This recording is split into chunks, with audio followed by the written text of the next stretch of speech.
जय हिंद दोस्तों, एक बार फिर से आपका स्वागत है। दोस्तों, इस वीडियो में हम बिहार लाइब्रेरी परीक्षा 2025 का टेस्ट सीरीज का 8वां वीडियो लेकर आए हैं। दोस्तों, ये वीडियो बहुत इंपॉर्टेंट होने वाला है, इसलिए आप लोग शुरू से अंत तक जरूर देखिए। तो चलिए शुरू करते हैं। पहला क्वेश्चन है, सूचना वह है जो अनिश्चितता को कम करती है। यह कथन किसका है? तो इसका सही आंसर होगा दोस्तों ऑप्शन नंबर ए, सैनन और वीवर। उसके बाद अगला क्वेश्चन है कि सूचना समाज शब्द का उद्भव किस दशक में प्रमुखता से हुआ? तो इसका सही जवाब होगा दोस्तों ऑप्शन नंबर बी, 1960 से 1970 में। चलिए अगला देखते हैं। अगला प्रश्न है कि डीडीसी में टेबल ऑफ प्रेसिडेंट्स का उपयोग कब किया जाता है? तो इसका सही जवाब होगा ऑप्शन ए, जब एक से अधिक विषय एक साथ हो और प्राथमिकता तय करनी हो। उसके बाद अगला क्वेश्चन है, कॉलन क्लासिफिकेशन में फेज रिलेशन के कितने स्तर होते हैं? तो इसका सही आंसर होगा दोस्तों ऑप्शन नंबर सी, 3 स्तर। उसके बाद अगला प्रश्न है कि यूडीसी में तारांकन चिन्ह का प्रयोग किसके लिए किया जाता है? तो इसका सही जवाब होगा ऑप्शन बी, गैर यूडीसी संकेतन या विशेष संकेतन प्रस्तुत करने के लिए। चलिए अगला देखते हैं। अगला प्रश्न है, AACR 2 में स्टेटमेंट ऑफ रिस्पॉन्सिबिलिटी में क्या शामिल होता है? तो इसका सही जवाब हो जाएगा ऑप्शन नंबर बी, लेखक, संपादक, संलग्नकर्ता, अनुवादक और सभी का उल्लेख, ठीक है, आदि का उल्लेख। उसके बाद अगला प्रश्न है कि CCC में क्लास इंडेक्स एंट्री के कितने भाग होते हैं?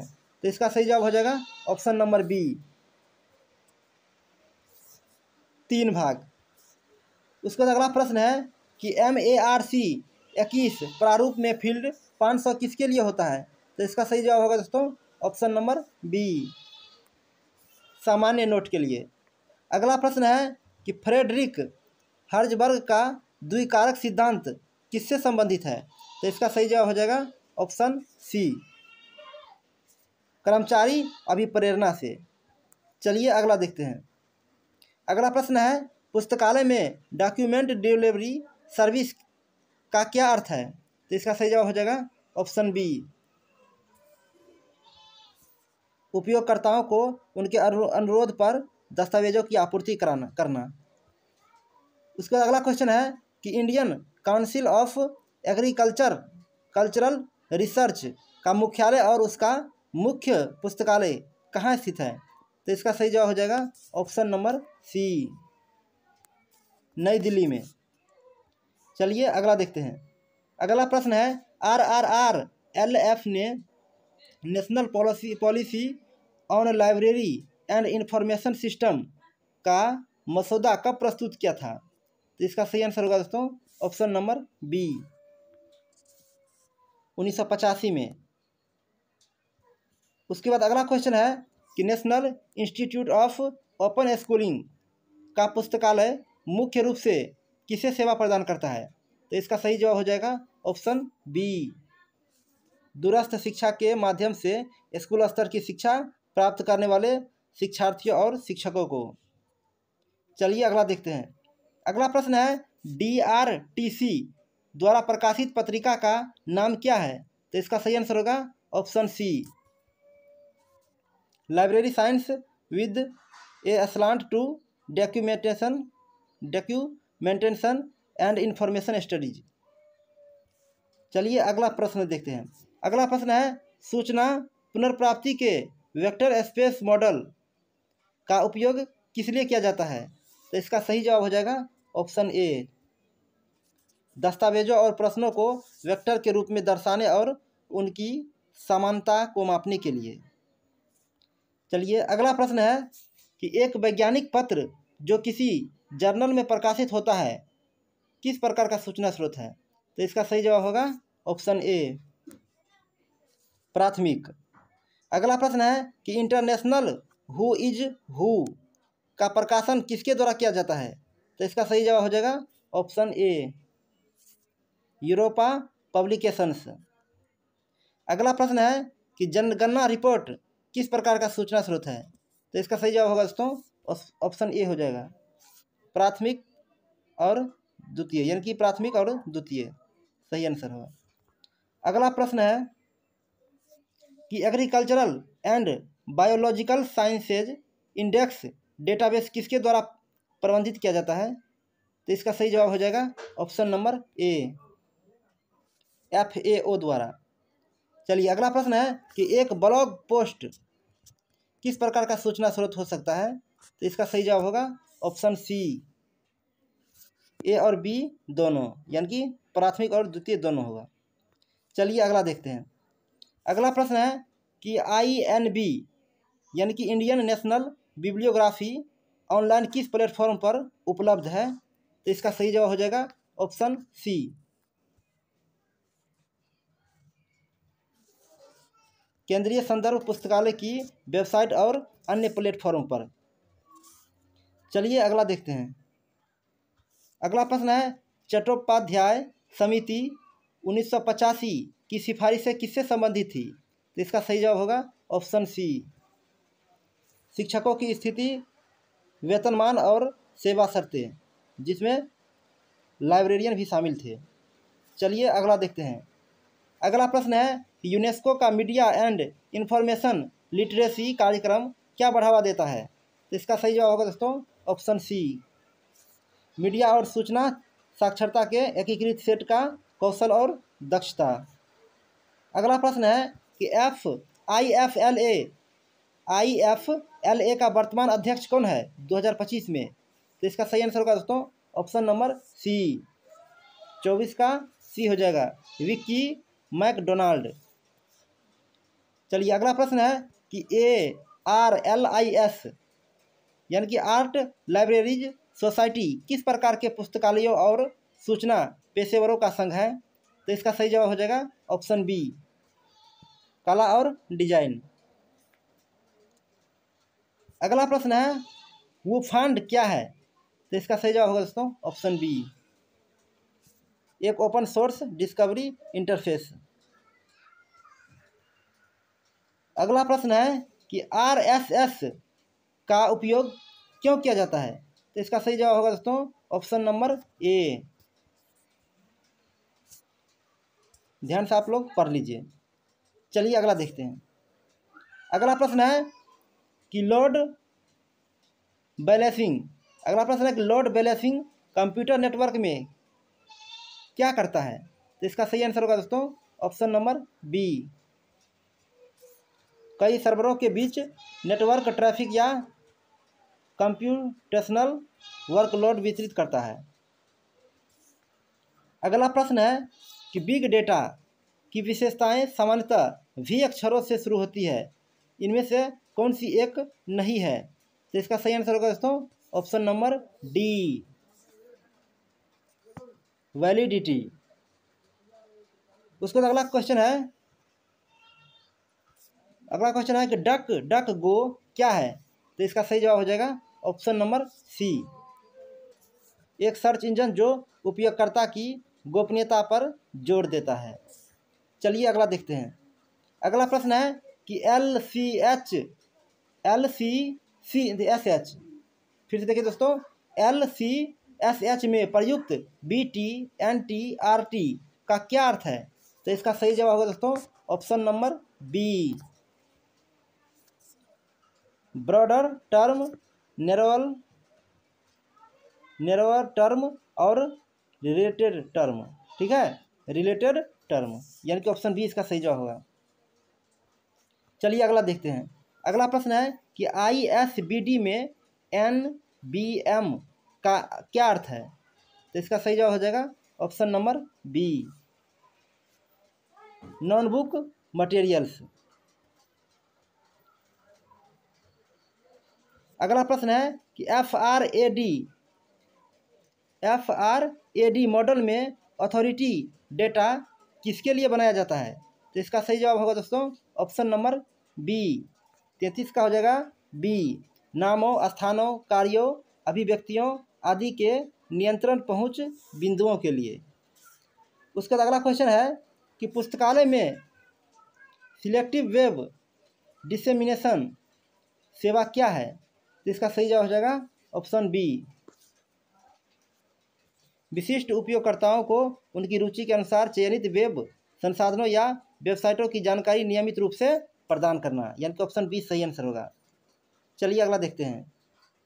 अगला प्रश्न है, रंगनाथन के प्रिंसिपल ऑफ ऑस्मोटिक प्रेशर को किस अन्य नाम से भी जाना जाता है जो स्टाफिंग से संबंधित है? तो इसका सही आंसर होगा ऑप्शन ए स्टाफ फार्मूला। अगला प्रश्न है कि डीडीसी में कौन सा संस्करण OCLC द्वारा प्रकाशित पहला संस्करण था? तो इसका सही आंसर होगा ऑप्शन ए संस्करण 20। अगला प्रश्न है, CC में कोलन, ठीक है, CC में कोलन चिन्ह का प्रयोग किस मूलभूत श्रेणी को प्रस्तुत करने के लिए किया जाता है? तो इसका सही जवाब हो जाएगा ऑप्शन सी ऊर्जा को। उसके बाद अगला क्वेश्चन है, क्लासिफिकेशन रिसर्च ग्रुप यानी कि CRG लंदन किस प्रकार की वर्गीकरण पद्धति को विकास से संबंधित है? तो इसका सही आंसर होगा दोस्तों ऑप्शन नंबर बी पक्षात्मक। अगला प्रश्न है, वर्गीकरण में फ्लेक्सिबिलिटी का क्या अर्थ है? तो इसका सही जवाब होगा ऑप्शन सी वर्गीकरण योजना की विभिन्न प्रकार की सामग्री और ज्ञान संरचनाओं को समायोजित करने की क्षमता। अगला प्रश्न है कि यूलिसिस कॉन्ट्रैक्ट किस संदर्भ में प्रयुक्त होता है? तो इसका सही आंसर होगा दोस्तों ऑप्शन नंबर सी भविष्य में तर्कहीन व्यवहार से बचने के लिए पहले से किया गया प्रतिबंध समझौता। चलिए अगला देखते हैं। अगला प्रश्न है कि परिसंचरण डेस्क पर डिस्चार्जिंग का क्या अर्थ है? तो इसका सही आंसर हो जाएगा ऑप्शन बी एक लौटाई गई पुस्तक को पाठक के खाते से हटाना और उसे उपलब्ध दिखाना। चलिए अगला देखते हैं। अगला प्रश्न है कि डीडीसी में तालिका 3B का उपयोग किसके उपविभाजनों के लिए होता है?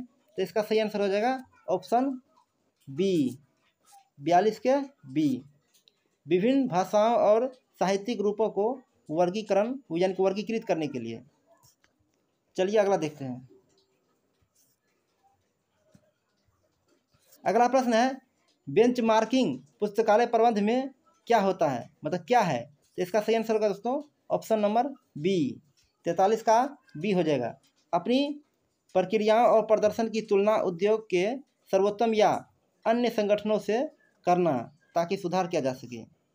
अगला प्रश्न है कि PUBMED क्या है? तो इसका सही आंसर हो जाएगा ऑप्शन नंबर बी NLM द्वारा प्रदान किया गया एक मुक्त खोज इंजन। चलिए अगला देखते हैं। अगला प्रश्न है, स्वयं प्रभा क्या है? तो इसका सही आंसर होगा ऑप्शन बी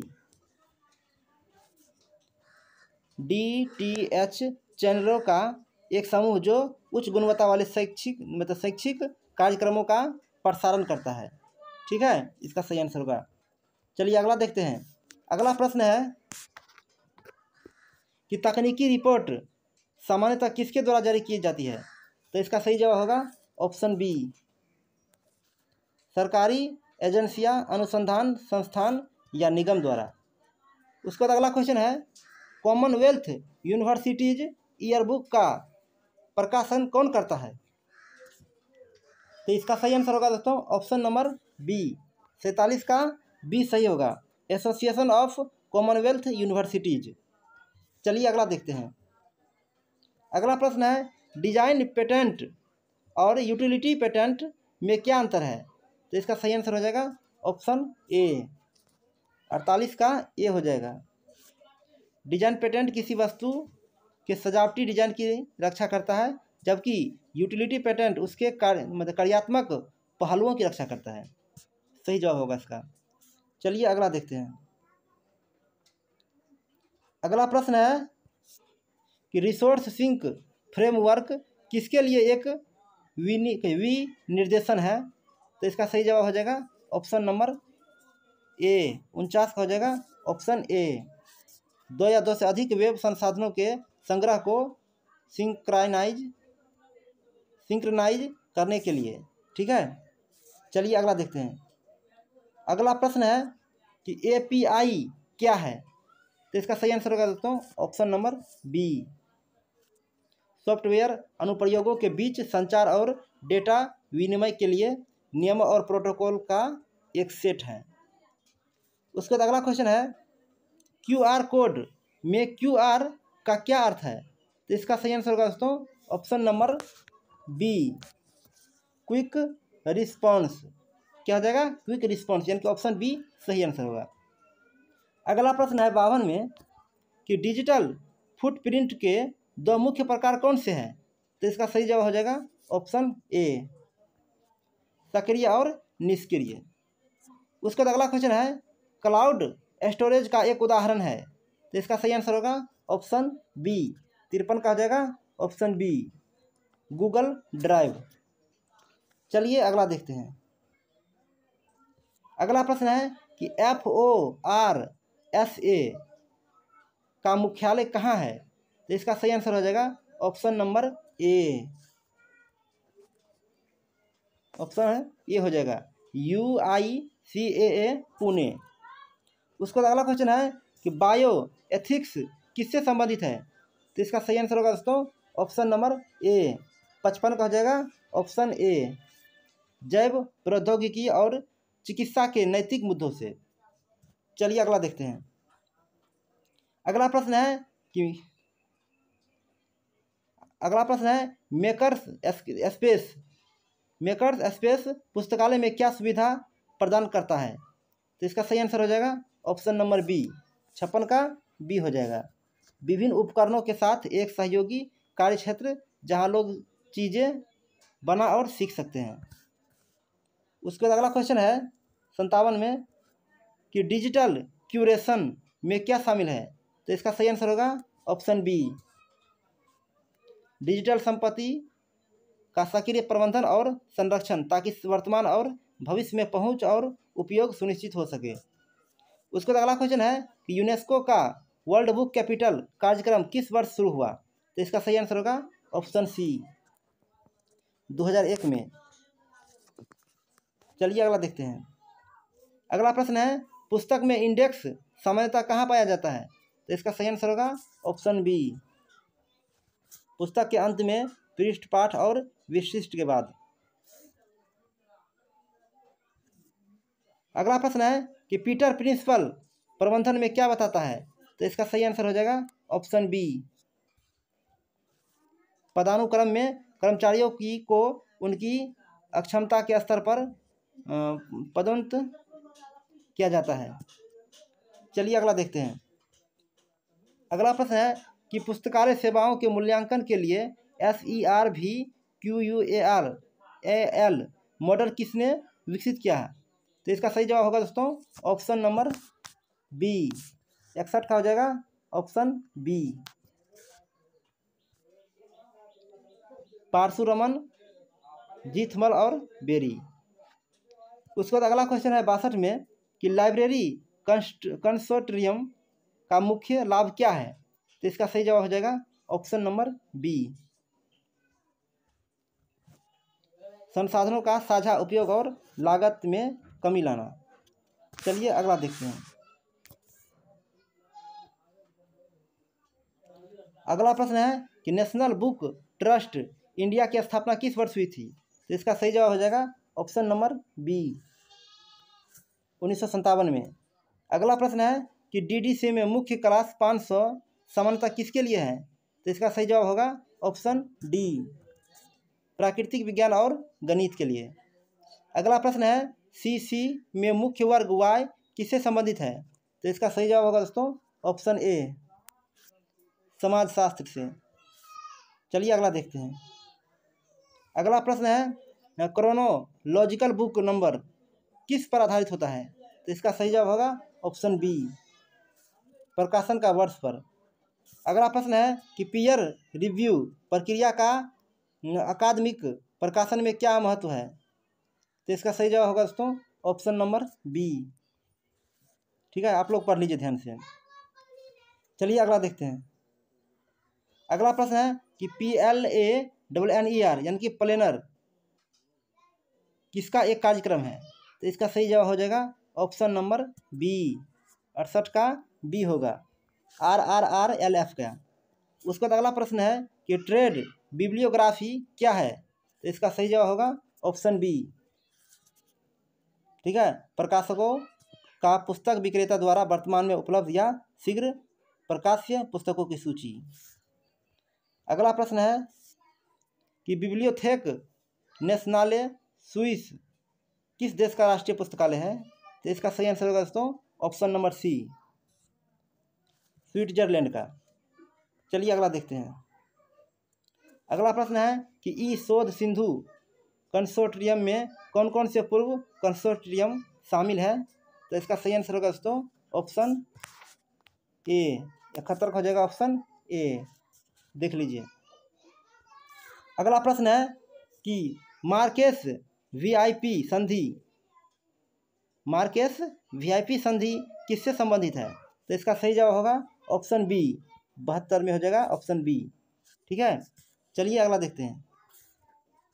अगला प्रश्न है कि लिंक्डइन का उपयोग पुस्तकालय पेशेवर किस लिए कर सकते हैं? तो इसका सही जवाब होगा ऑप्शन डी, उपयोग तो सभी होगा दोस्तों, आप लोग पढ़ लीजिए।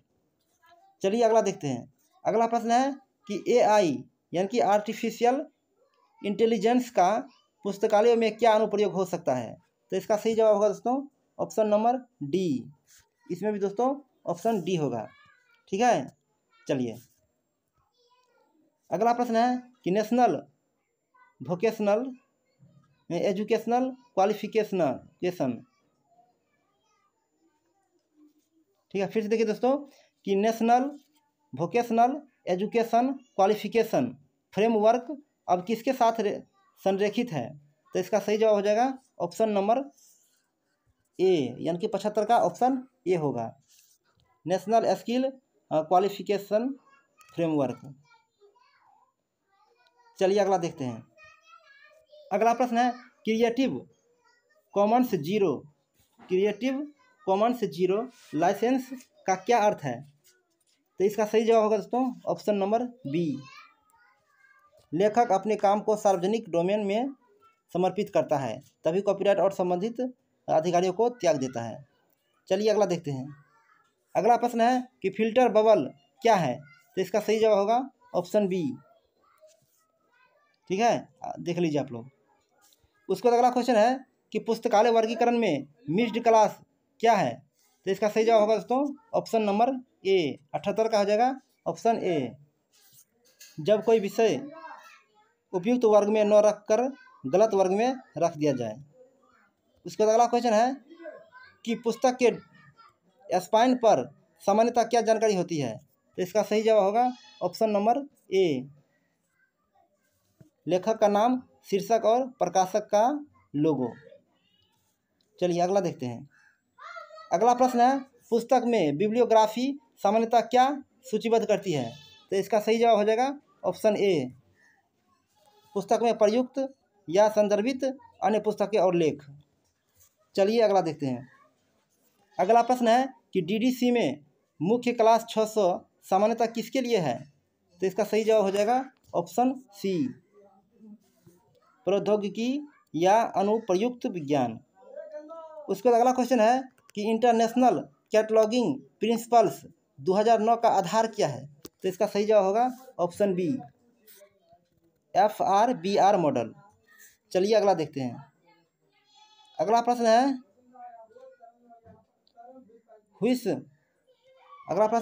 व्हिस्ट ब्लॉगिंग क्या है? तो इसका सही आंसर होगा दोस्तों ऑप्शन ए, 83 का दोस्तों ऑप्शन ए हो जाएगा, देख लीजिए। उसके बाद अगला क्वेश्चन है संगठनात्मक चार्ट क्या दर्शाता है?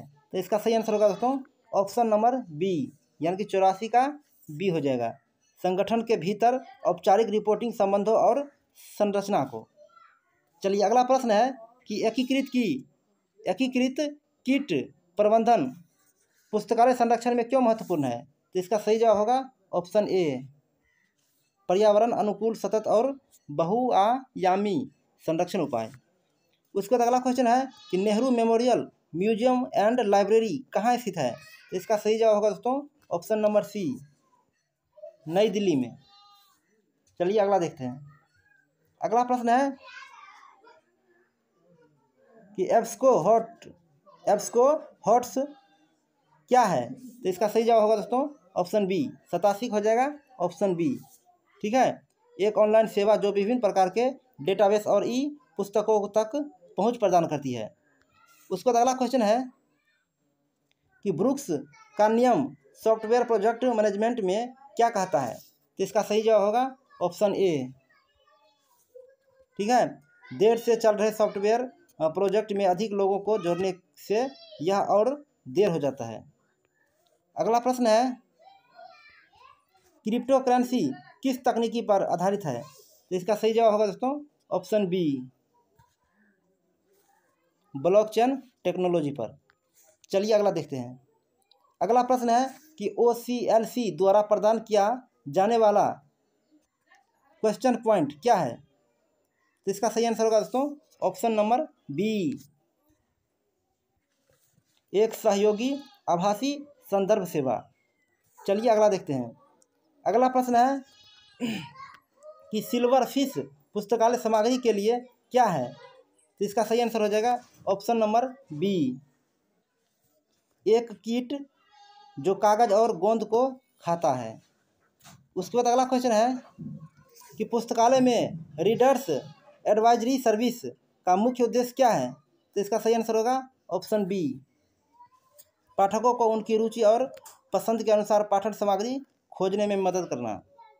चलिए अगला प्रश्न है कि नेशनल साइंस डिजिटल लाइब्रेरी किस देश की एक प्रमुख पहल है? तो इसका सही आंसर होगा दोस्तों ऑप्शन सी, 93 का सी हो जाएगा, USA।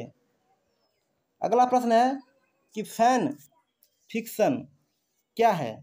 तो इसका सही जवाब होगा ऑप्शन बी, साहित्यिक या अन्य मीडिया के प्रशंसकों द्वारा लिखी गई कहानियों का एक प्रकार। चलिए अगला प्रश्न है कि पुस्तकालय में विंटर रीडिंग प्रोग्राम या समर रीडिंग प्रोग्राम का आयोजन क्यों किया जाता है? तो इसका सही जवाब होगा ऑप्शन बी, बच्चों और किशोरों को में पठन की आदत को बढ़ावा देने और बनाए रखने के लिए। उसके बाद अगला क्वेश्चन है यूनिवर्सल डिजाइन फॉर लर्निंग के सिद्धांत पुस्तकालय सेवाओं पर कैसे लागू हो सकते हैं? तो इसका सही जवाब होगा ऑप्शन ए, सभी उपयोगकर्ताओं की विविध आवश्यकताओं को पूरा करने के लिए लचीली और सुलभ सेवाएं और संसाधन प्रदान करके। उसके बाद अगला क्वेश्चन है कि PISA में पढ़ने की साक्षरता का आकलन क्या मापता है? तो इसका सही जवाब होगा ऑप्शन बी, छात्रों की जानकारी ढूंढने, समझने, उपयोग करने और इसका मूल्यांकन करने की क्षमता। उसके बाद अगला प्रश्न है कि RDA टूलकिट क्या है? तो इसका सही आंसर होगा दोस्तों ऑप्शन बी। ठीक है, RDA मानकों और संबंधित संसाधनों तक पहुंच प्रदान करने वाला एक सब्सक्रिप्शन आधारित ऑनलाइन उत्पाद। उसके बाद अगला प्रश्न है कि इंडिया टुडे आर्काइव